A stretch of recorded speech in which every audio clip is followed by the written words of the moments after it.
10 bagay po na hindi nyo dapat gawin paggising sa umaga. Kailangan aware tayo sa lahat nito. Yan, para hindi tayo ma-stroke, hindi tayo ma-heart attack, hindi tayo ma-high blood. Number 1, paggising mo sa umaga, walang sudden rapid movement. Walang biglang galaw. Let's say, pag dilat mo, wag yung biglang upo. Pag biglang upo, pwede ka mag-vertigo. Okay? Lalo na pag may edad, biglang tabingi ng katawan, baka mapilay yan. Lalo na pag nagkakaedad, pag any sudden movements, pwedeng magloko yung blood pressure, mahilo, mahimatay, o ma-injury, lalo na pag nagkakaedad. So, dahan-dahan lang ang galaw pag bagong gising. Mamaya, stiff neck ka pa. Number 2, bawal hindi uminom ng tubig. Okay? Sabi ko nga, pagising sa umaga, at least 1 baso o 2 basong maligamgam na tubig kasi dehydrated tayo buong gabi. Diba? Lalo na yung ihi natin masyado na madilaw. Mamaya magkaroon tayo ng kidney stones. Nagkaroon ako kidney stones dati. Baka magka-UTI tayo. Baka lumapot yung dugo natin. Dehydrated tayo, diba? Masira pa kidneys natin. So, paggising sa umaga, ako nga kahit mga madaling araw, pag gumising ako mga 4 a.m., inom na ako sa basong tubig Inuunahan ko na So, 1 hanggang 2 basong maligamgam na tubig sa umaga, huwag kakalimutan. Number 3, iwas yung paggising pa lang, nagkape agad. Diba? So, konting relax muna, pwede na muna 1-2 basong tubig. Kasi paggising natin sa umaga, usually tumataas ang blood pressure. Mas naka-high blood tayo sa umaga. Bakit? Kasi ang dami mo iniisip, dami mong gagawin, nakapahinga ka, bagong tayo ka lang, di ba? Usually tumataas ang blood pressure. May tinatawag po tayong morning high blood pressure. So, mataas na BP mo, uminom ka pa ng kape, may caffeine, lalong tataas ang blood pressure mo. Lalo ka magpapalpitate, high risk for hypertension and stroke. So, relax muna. Pag magbe-breakfast ka na, tsaka ka magkape. Kailangan may breakfast. Yung iba hindi rin nagbe-breakfast, hindi po maganda. Kasi nga, ayaw mo naman bumagsak ang blood sugar mo. Ayaw mo sobra taas, sobra baba. Diba? Magugulo yung energy mo. Tsaka pag wala kang breakfast, papasok ka sa trabaho, hindi ka makakatrabaho.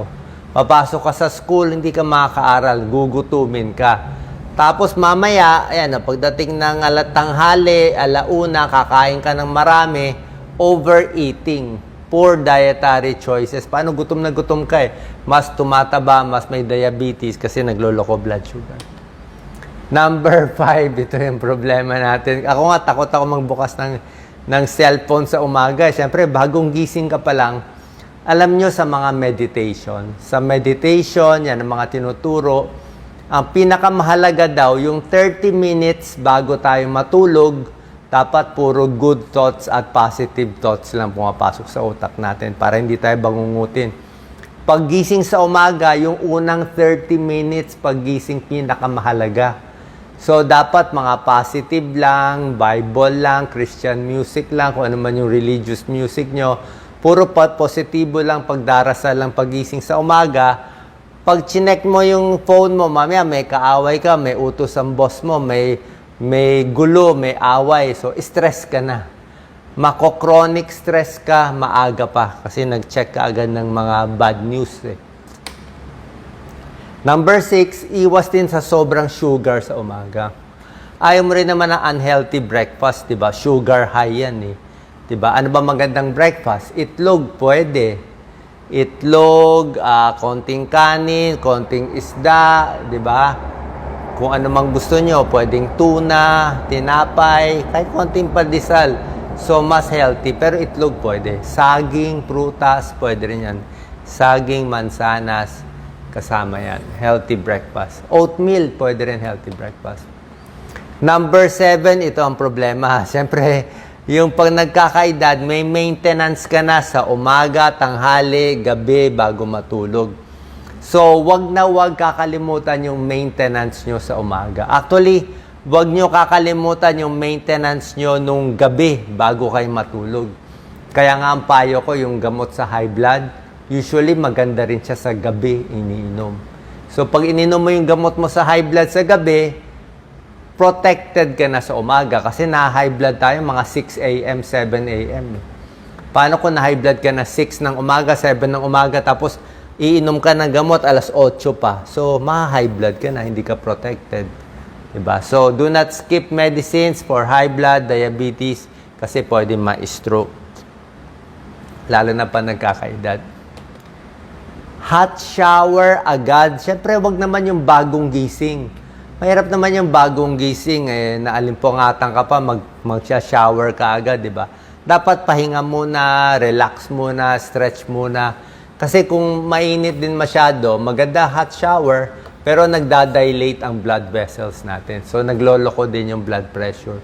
Baka mahilo kayo kung bagong gising. So, wag agad-agad. Number 9, huwag kakalimutan mag-stretch, mag-light exercise. Dapat tuloy-tuloy lang yan. Oo, kasi pag hindi tayo nag-stretch, nagtrabaho na agad tayo or umupo na tayo agad, medyo sasakit ang katawan natin eh. Kasi nga, may tinatawag na morning, di ba kanina, morning high blood. Meron ding morning stiffness. Morning stiffness, pagising sa umagang sikip. Ako, lahat naglalagotok sa umaga. So, merong mga morning stiffness, lalo pa nakaupo, binabaliktad mo. Ayan, oh. So, may morning stiffness sa umaga. Yan, maganda yung ganito. So, pag may morning stiffness, kailangan mag-stretch ka. Lalo na sa nagkakaedad. Para gumanda circulation, mabawasan yung blood clot sa paa, mabawasan ang stroke. Huwag kakalimutan yan. Number 10, ito, bawal magpigil ng ihi. Diba, minsan antok tayo, ayaw natin gumising, pero 6 a.m. na ba, kailangan umihi ka muna. Kasi pag pinigil mo ang ihi mo, may stress yan eh. Stress sa pantog, stress sa kidney, stress sa high blood. Kasi pinipigil mo eh. Baka magka-kidney problem ka, ma-high blood ka kasi punong-puno yung pantog mo. So maganda umihi din. So morning routine, dapat relax lang. Check ang blood pressure, balanced diet, dahan-dahan paggising. Yan. Meron ding tinatawag po na morning anxiety. Actually, another topic to eh.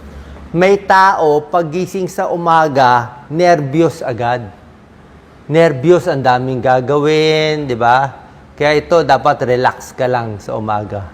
Positive thinking lang sa umaga. O, wag din masyadong late magising kasi nga, baka ngarag ka, maghahabol ka sa trabaho mo, di ba? Hahabulin mo yung work mo. Ito. Pwedeng wag na magkape kung may nervyos ka, tsaan na lang o hot water na lang. Wag agad-agad titingnan ang cellphone paggising, di ba? Ulitin ko lang, kanina yung mga bawal, ngayon yung mga gagawin. Tulad na sinabi ko, paggising, slowly. Yan, para hindi sumakit ang likod. Slowly. Same time para ma-warm up yung same time tulog, same time gising para ma-warm up. Maganda nga tahimik. Inom ng tubig tulad na sinabi ko, 1 to 2 glass. Stretching sa umaga, katulad yan, no? Di ba? Get your body moving. Yan, stretching kahit anong edad. Walang jerky movements, dapat naka-rubber shoes, suwabe lang. Yan, no? Para hindi ka maaksidente. Slowly. Healthy breakfast. Ayan, gulay. Oh, see? Okay lang, may juice o may kape. At least healthy kinakain niya. Ayan, oh. Eggs, oatmeal, yogurt, fresh fruits, vitamins, protein, and energy. Yung gamot, huwag kakalimutan. Patulong kay Mrs. o kay Mr. Dapat organize, di ba? Huwag magagalit sa umaga. Umaga pa lang, wag mainit ang ulo, ha? Kasi mas mainit ang ulo, mas puyat, mas stress, mas na-high blood yan, no? Na-high blood siya. Na-high blood. Mong masyadong emotional, yan, relax lang. Iwas din sobrang init, ha? Pag matutulog ka, parang ito, dami niya electric fan, no? Yan, no? O kung mainit sa labas, wag na maglakad sa labas, so ingat. So, piliin ang pinakamatahimik at malamig na kwarto. Iwas aksidente sa umaga. Yan ang problema. Pag tumatanda nga tayo, ako nga, lagi na kami may night light. Yung ilaw na kinakabit. Dapat may konting ilaw sa gabi. Kasi pag gumising ka, pag tumatanda, mas malabo na yung mata. Ha? Mas hindi na tayo nakakita sa dilim. Kaya baka matumba tayo, makatapak tayo, madulas tayo. No? Kailangan may hawakan. No? Ito, delikado to. No? Baka mahulog siya. Avoid accident sa bahay. Okay, titingin. Mamaya yung silya mo gumalaw, matumba ka. Kasi isang bagsak lang, hip fracture na balian tayo, mahirap makarecover. Sa umaga, pag dudumi, dapat malambot ang dumi. Kain ng maraming prutas at gulay, papaya, pakwan, peras, grapes. Kailangan para makadumi. Kasi pag matigas ang dumi, constipation, umiire, pwede ma-heart attack. Kaya dapat yan. Every morning. Magdarasal, relax lang, huwag magagalit sa ibang tao, tumulong lang. Kasi ang stress nakakasira din ng katawan. Nakaka-high blood siya. Walking, best exercise, light weights. Ang liit lang ng mga light weights. Kahit 3 pounds lang. Fresh air, lift your mood. Masaya lang. Sa umaga, pwede mo na ilista yung gagawin mo. Gabi pa lang bago ka matulog, i-ready mo na, lista mo na. Para hindi ka maguluhan Write it. Para alam mo na ano yung gagawin mo. Pwede reach out to a friend, socializing, important, pampasaya. Kung ano ang mood mo sa umaga. Diba, kinig ka na lang mga magagandang music, mga instrumental lang. Pag good mood ka sa umaga, good mood ka na buong araw. Pinakamalakas ang willpower mo magtrabaho sa umaga. Pag hapon, antok ka na, pagod ka na, wala ka na magagawa. So sa morning, good mood ka na, doon ka na magde-decide. And syempre, love and appreciate your partner, family, and friends para walang away, walang gulo. So sana nakakuha po kayo ng idea, mga bawal gawin sa umaga at mga dapat gawin sa umaga. Share po natin sa ating kababayan. God bless.